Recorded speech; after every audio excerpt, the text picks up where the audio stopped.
Hello my dear students, ಹೇಗಿದ್ದೀರಾ ಎಲ್ಲರೂ? Welcome to Pallavi tutorials. ಮಕ್ಕಳ ಈ ಒಂದು ವಿಡಿಯೋದಲ್ಲಿ ಸೆಕೆಂಡ್ PUC ಎಕನಾಮಿಕ್ಸ್ ನಾಳೆ ನಡೆಯುವಂಥ ಎಕ್ಸಾಮಿಗೆ 6 ಮಾರ್ಕ್ಸಿನ ಇಂಪಾರ್ಟೆಂಟ್ ಕ್ವಶನ್ಸ್ಗಳನ್ನ ಹೇಳ್ತಾ ಇದ್ದೀನಿ.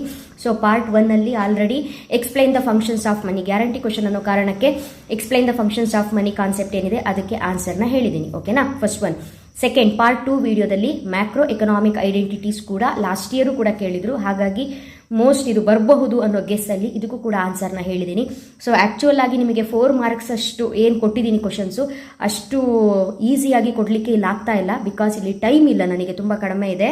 ಅದಕ್ಕಾಗಿ ನಾಳೆ ಬರುವಂತ ಎಕ್ಸಾಮ್ ಅಲ್ಲಿ ಸೊ ಇಷ್ಟು ಕ್ವಶನ್ಸ್ ನ ಕವರ್ ಮಾಡ್ಕೊಳ್ಳಿ. ಇಂಪಾರ್ಟೆಂಟ್ ಕ್ವಶನ್ಸ್ ಯಾವ್ಯಾವ್ದು ಅನ್ನೋದನ್ನ ಹೇಳ್ಬಿಟ್ಟಿದ್ದೀನಿ ನಾನು.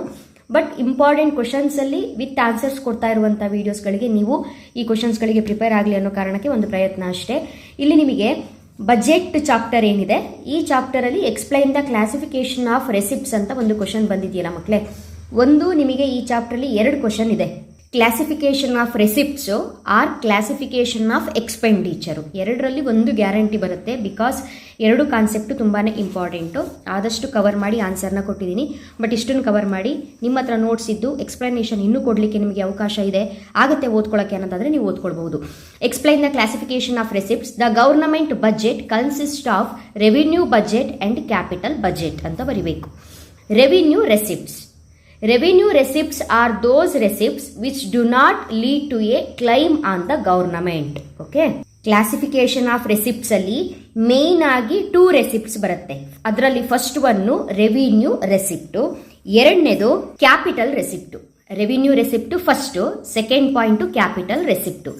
ರೆವಿನ್ಯೂ ರೆಸಿಪ್ಟ್ ಅಂತ ಹೇಳಿದ್ರೆ ಏನು? Revenue receipts are those receipts which do not lead to a claim on the government. So revenue receipts ಅಲ್ಲಿ ಮತ್ತೆ 2 ಟೈಪ್ಸ್ ಬರುತ್ತೆ. ಒಂದು ಟ್ಯಾಕ್ಸ್ ರೆವಿನ್ಯೂ, ಇನ್ನೊಂದು non tax revenue. Tax revenue ಅಂತ ಹೇಳಿದ್ರೆ tax revenues are the important component of revenue receipts. Tax revenue consist of direct tax and indirect tax. Tax revenue ಅಲ್ಲಿ ಮತ್ತೆ 2 types, direct tax, indirect tax. The direct tax includes income tax, corporate tax. Indirect tax includes excise duty, custom duties and service tax. Next ಇಲ್ಲಿ ನಿಮಗೆ revenue receipts ಅಲ್ಲಿ tax revenue first point ಆಯ್ತಲ್ಲ. Second point non tax revenue. Here non tax revenues interest receipts on account of loans by the central government, dividend and profits on investments made by the government. Second main point capital receipt. All those receipts of the government which create liability or reduce financial assets are termed as capital receipts.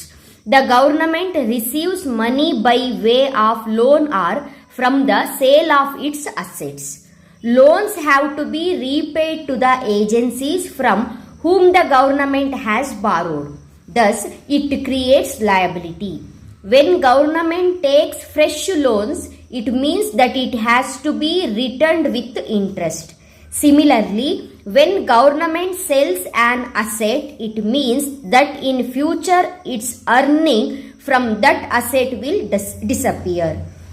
Thus, these receipts can be debt creating or non-debt creating. So, correct ಆಗಿ ನೆನ್ಪಿಟ್ಕೊಳ್ಳಿ. Classification of receipts ಅಂತ 6 ಮಾರ್ಕ್ಸಿಗೆ ಕೇಳಿದ್ರೆ ಅದರಲ್ಲಿ main ಆಗಿ 2 types, revenue receipts, capital receipt. Revenue receipt ಅಂದ್ರೆ ಏನು, capital receipt ಅಂದ್ರೆ ಏನು ಅಂತ ಮೀನಿಂಗ್ ನ ಓದ್ಕೊಳ್ಳಿ. Revenue receipts further classified into 2 types, tax revenues, non tax revenues. Tax revenue ಅಲ್ಲಿ ಮತ್ತೆ ಡೈರೆಕ್ಟ್ ಟ್ಯಾಕ್ಸ್, ಇಂಡೈರೆಕ್ಟ್ ಟ್ಯಾಕ್ಸ್ ಅಂತ ಬರುತ್ತೆ. ಓಕೆನಾ? ನೆಕ್ಸ್ಟ್ ಇಲ್ಲಿ ನಿಮಗೆ ಕ್ಯಾಪಿಟಲ್ ರೆಸಿಪ್ಟ್ಸ್ ಏನಿದೆ ಅದಕ್ಕೆ ನೀವು ಮೀನಿಂಗ್ ನ ಓದ್ಕೊಳ್ಬೇಕು. ನೆಕ್ಸ್ಟ್ ಇದೇ ಚಾಪ್ಟರ್ ಅಲ್ಲಿ ಈ ಕ್ವಶನ್ ನ ಕೇಳಿಲ್ಲ ಅಂತ ಹೇಳಿದ್ರೆ ಇನ್ನೊಂದು ಯಾವ್ದು ಕ್ವಶನ್ ಬರಬಹುದು ಅಂತ ಹೇಳಿದ್ರೆ second one classification of expenditure. Classification of expenditure.